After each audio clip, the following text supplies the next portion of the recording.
నమస్తే, welcome back Purni YouTube express. ఈరోజు మన స్పెషల్ రెసిపీ ఓట్స్ కోకోనట్ లడ్డుని ఏ విధంగా చేసుకోవాలో చూపించబోతున్నాను. టేస్ట్ చాలా బాగుంటుందండి. స్వీట్ తినాలనిపించినప్పుడు కానీ పిల్లలు స్కూల్ నుండి రాగానే రోజు ఒకటి ఇవ్వండి, పిల్లలకి బాగా నచ్చుతుంది. ఇది చేయడం కూడా చాలా ఈజీ. మరి లేట్ చేయకుండా ప్రాసెస్లోకి వెళ్ళిపోదాం. దీనికోసం స్టవ్ వెలిగించుకొని ఒక కడాయి పెట్టుకొని 1 కప్పు ఓట్స్ వేసుకోండి. మీ దగ్గర ఏ ఓట్స్ ఉంటే వాటిని వేసుకొని లో ఫ్లేమ్లో ఇవి కొద్దిగా కలర్ మారేంత వరకు ఫ్రై చేసుకోండి. లో ఫ్లేమ్లోనే ఫ్రై చేసుకోవాలి, గుర్తుంచుకోండి. అప్పుడే మనకి లడ్డు టేస్ట్ అనేది బాగుంటుంది, మంచిగా వేగుతాయి.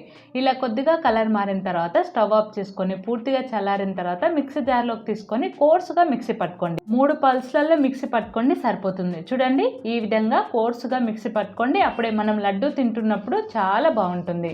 ఇప్పుడు దీన్ని పక్కకు పెట్టుకోండి. ఇప్పుడు అదే కడాయిలోకి 1/4 కప్పు పచ్చి కొబ్బరి తరుగును వేసుకోండి. అలాగే అదే కప్పుతోని 1/4 కప్పు తరిగిన బెల్లం, జస్ట్ 2 టేబుల్ స్పూన్ల వాటర్ వేసుకోండి. వేసుకొని స్టవ్ని లో టు మీడియం ఫ్లేమ్లో పెట్టుకొని ఈ విధంగా కలుపుకుంటూ బెల్లాన్ని కరిగించుకోండి. చూడండి, మొత్తం కరిగిపోయింది. చూడండి, బెల్లం ఈ విధంగా లూజ్గా ఉంది కదా, ఇది కొంచెం దగ్గర పడేంత వరకు చేసుకోవాలి.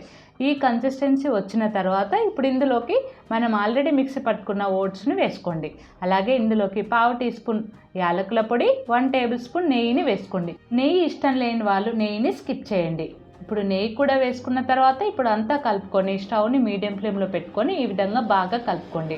ఇప్పుడు ఇది మరీ ఎక్కువసేపు దీన్ని చేసుకోవద్దండి. మరీ ఎక్కువసేపు చేసుకున్నారంటే ముదురు పాకం వచ్చేస్తుంది. కాబట్టి ఈ విధంగా కొద్దిగా దగ్గర అయ్యి మనకి లడ్డు చుట్టుకోవడానికి కన్వీనియంట్గా ఉన్నంత వరకు చేసుకోండి. చూడండి, ఈ కన్సిస్టెన్సీ వస్తే సరిపోతుంది. ఇలా వచ్చిన తర్వాత ఇప్పుడు స్టవ్ ఆఫ్ చేసుకోండి.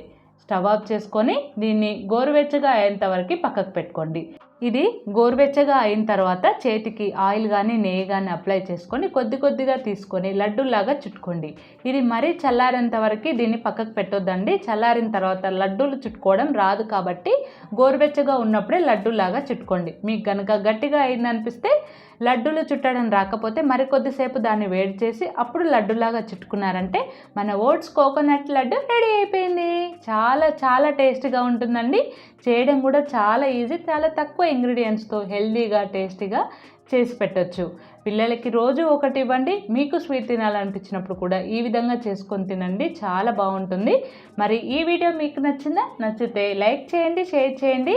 మరిన్ని మోర్ ఇంట్రెస్టింగ్ వీడియోస్ కోసం పూర్ణి యూట్యూబ్ ఎక్స్ప్రెస్ ఛానల్ని సబ్స్క్రైబ్ చేసుకోండి. Thanks for watching. Bye bye.